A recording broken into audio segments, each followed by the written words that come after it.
It was 6 in the morning when I heard a very loud yell from downstairs. Christy! Christy! Get down here! I was ironing my husband's clothes when my mother-in-law called me. I was shocked that she was here. She lived in the neighboring town. I wonder what she is up to here. I can feel my hands shaking. Hearing her voice is one thing, but seeing her face to face is another level of nervousness. I'm coming, Mother! When I went down, she checked the entire house with a smug face. What kind of a mess is this? You call this a home? She shouted as she kicked everything her feet stumbled on. It is perfectly fine. Fine? My son does not deserve a home like this. Do you even know how to clean properly? You're useless. I was about to answer when she threw a dried flower at me. What even is that? Is that a flower? You cannot even water it. Mom, I was busy with work. I know, but is that an excuse for you not to clean the house? You only have two things to do, work and clean. And you cannot even do great in both. Worthless bitch. She snarled at me. I was controlling my emotions, but I could hardly take it anymore. My tears were slowly falling when my husband came down wearing the suit that I ironed. My love, it's half done. I went close to him and touched his suit.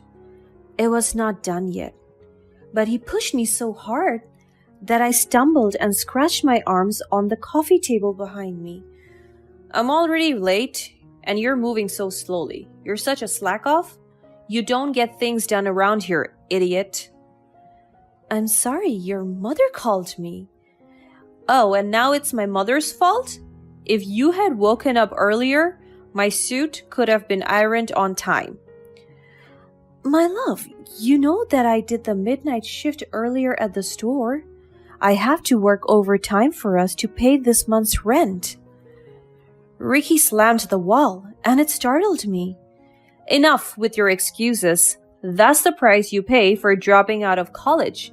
You don't have a decent job that can provide us. Shh! Don't stress yourself out, son. That bitch is no good for you. Just remember that today's going to be a big day, and sooner you will get out of this hellhole. I did not hear what Anna had said because she was whispering to Ricky as she was calming him. They left me right there and then without any words of goodbye. I heaved a deep sigh. If only you had a job, we would live a comfortable life. But here you are, a jobless, spoiled, and abusive little prick that relies on his wife for money.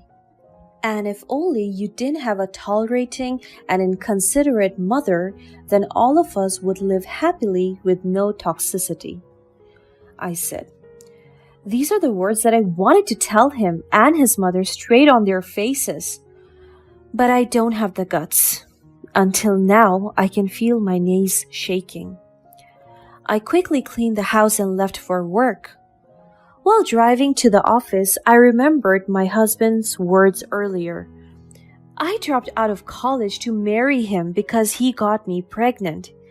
He hesitated to ask for my hand initially because he wanted an easy life, friends, parties, and lots of trouble. But my mother insisted that we marry each other to save our family's reputation.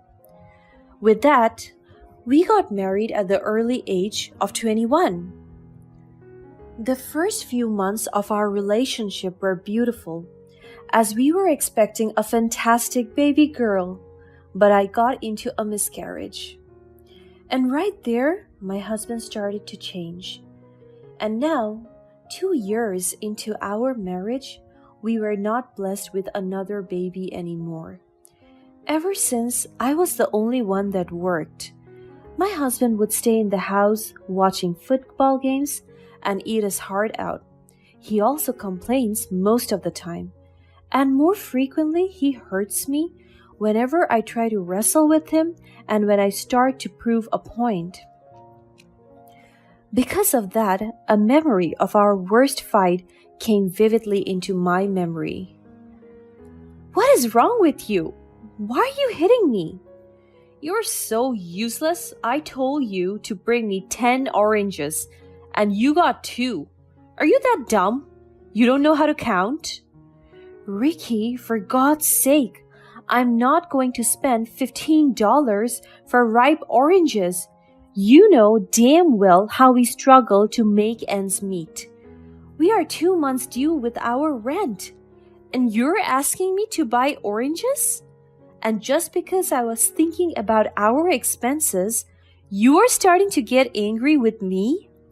He grabbed my hair and dropped me into the floor.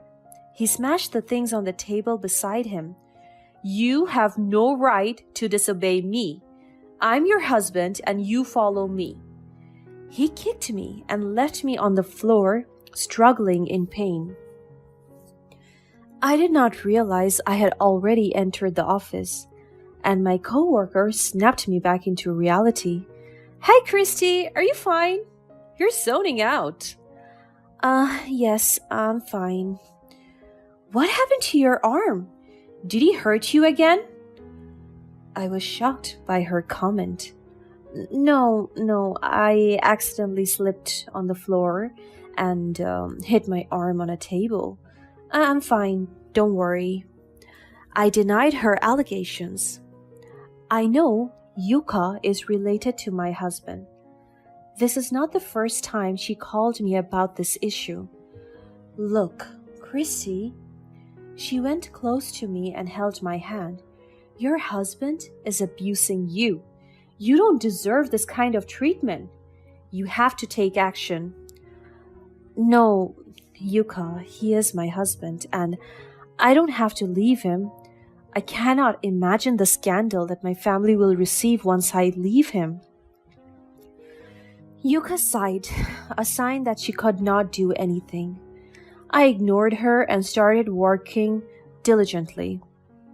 Night came, and I immediately went home. I decided to skip my overtime job tonight because I want to prepare a meal for my mother-in-law before she says hurtful things. As I came home, I saw my mother-in-law sitting on the sofa reading a book. She seems so calm and surprisingly happy. "Good evening, Mom. Where is Ricky?"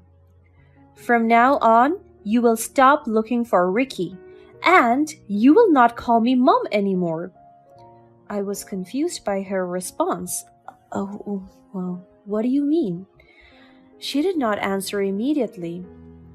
She fished something out of her bag, a white envelope. She threw it in my face, and the contents fell on the floor. Money. I was dumbfounded by what was happening. "There, that's for your troubles." I stared down at the money on the floor. I kneeled and collected all the money to return it to the envelope. What is the meaning of all of this? I was shocked when she grabbed my chin in a very forceful manner. It is painful. She lifted my chin and locked her sight into mine. "Take this money and leave my son alone. He is to marry a wealthy girl, the daughter of a politician, a complete opposite of a worthless twat like you. Now take this money and I'll file the divorce papers or disappear in our lives and forget that the wedding happened." I stared back at her. "I will not do that." She chuckled. "Oh, really? You are that in love with my son, huh? Well, sorry to burst your bubble. My son loathes you. You're the reason why he is trapped in your stupid, boring life. You lured him into this prison."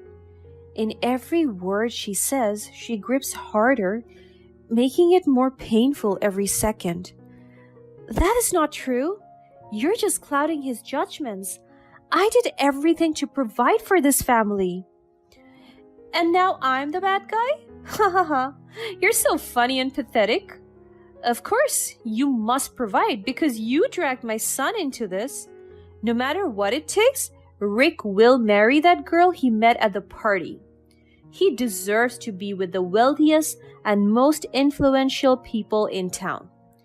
He does not deserve a girl like you. You can go back to your lowly life at the farm and be with your loser mother.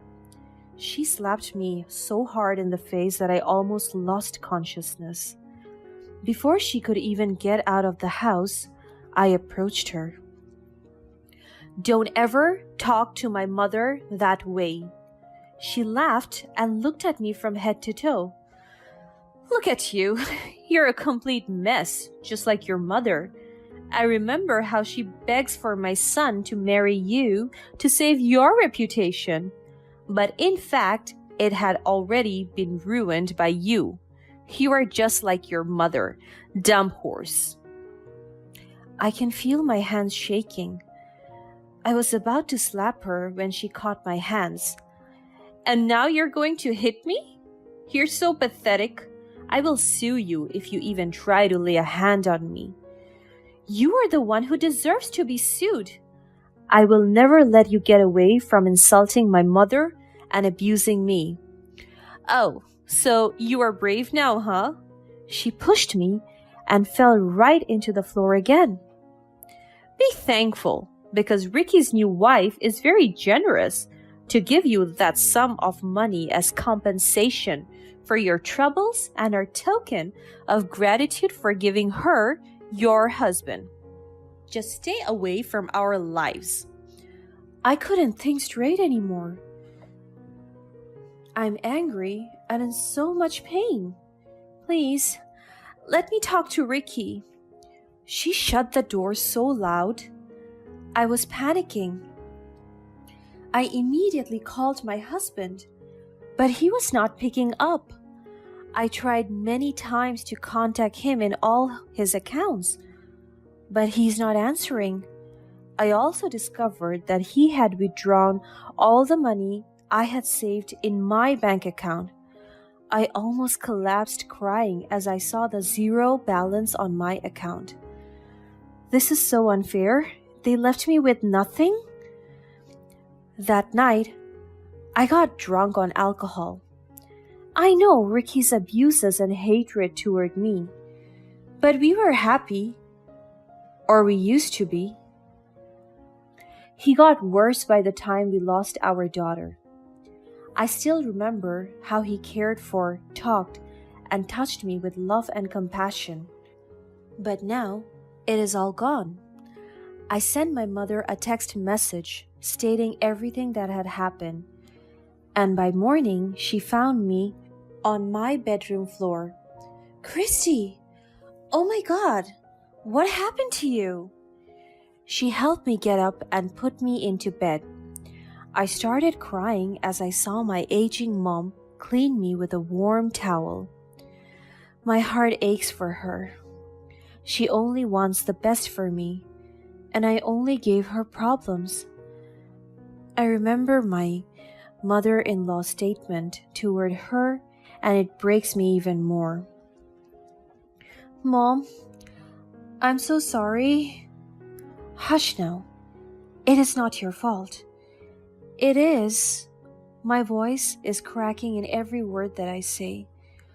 Don't worry. You are fine now. Mommy is here. I will never leave you. She caressed my face and I saw tears forming in her eyes. I closed my eyes and felt her warm touch in my skin. My mother is the best thing in the world, and to hear someone else call her those things, it angers me. My mom said those words in the most comforting way.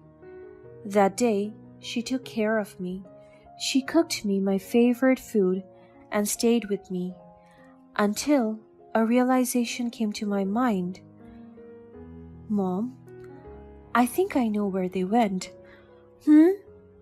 My mother looked at me in confusion. What do you mean? I think they went to Uncle Greg's party. I saw my mother's eyes widened. Uncle Greg is my rich uncle. He owns a housing company, and he is my mother's older brother. The two of them grew apart when my mother decided to marry my father, a mere farmer. My uncle has no wife nor any children. Are you sure? Yes, I think I heard someone talk about it in my office, but I pay it no mind. And then my gut feeling hit me. I quickly went to my husband's things and I saw a copy of the invitation. It has my name on it. It was meant for me. I let my mom see it and she gaped. Your uncle still remembers us. I opened the invitation and there was a note on it. I cannot wait to meet you, Christy, my beloved niece and heir. Please bring your mother, my dearest sister. I longed for her every day. I went down to my feet out of disbelief. Heir? My mother was in complete shock. Greg is going to make you his heir? The invitation. They tried to hide it from me. Anna and Ricky tried to sabotage me. They went to the party that was meant for me? Enough of that now. Let's put matters into our own hands. Mom immediately called the number on the invitation. She introduced herself as Uncle Greg's sister, and to our surprise, the staff's happiness can be felt over the phone. We were waiting for you to reach us out, Madam Leticia. We will be sending an envoy to your place right now. My heart almost stopped. I could not believe all of this. My mother was crying so hard. I thought Greg had forgotten about me already. It was about 23 years since the last time he talked to me. I want him to meet your father, but he is gone now. The next thing I knew was that a car pulled up in our driveway. We went with it and it brought us to my uncle's place. As we went inside, my mother broke down in tears as my uncle ran towards her and hugged her so tight. Both of them cried in each other's arms, and when he saw me, he hugged and kissed me on the forehead. I am so sorry it took me this long to find the both of you. You were never late, Greg. From now on, you will stay here with me. We're family and we are meant to be together. On that day, my life changed as well as my mother. We stayed at my uncle's house and he provided for us. He sent me back to school the next week and my mom managed the company with him. A month has passed and I grew to love my comfortable life. There are times that I would think about Ricky. There was a knock on my door and it made me come back to reality. Come in. Hello, Miss Christie. Your mother wants me to bring you a cup of coffee. Thank you, Dorothy. I smiled at one of my uncle's maids. She moved closer to me, and before she left, she took a quick glimpse at my laptop as if she had other business on me. If you don't mind me asking, Miss Christie, do you have a husband? I slightly chuckled at her statement. Yes, I had. But he left me. I responded in the most gentle way. I see. Men are cruel. They don't know how much their actions hurt us. But you do look familiar to me, ma'am. I think I saw you somewhere. Maybe. I do a lot of work. Perhaps you have seen me in one of my jobs. She nodded and smiled at me. I shall leave then. I must be disturbing you, Miss Christie. Thank you. I smiled back at her. As soon as she got out, I received a text message from the person that I hate the most, my mother-in-law. Ricky is filing the divorce papers now. We will send in the money for you to somehow afford a lawyer.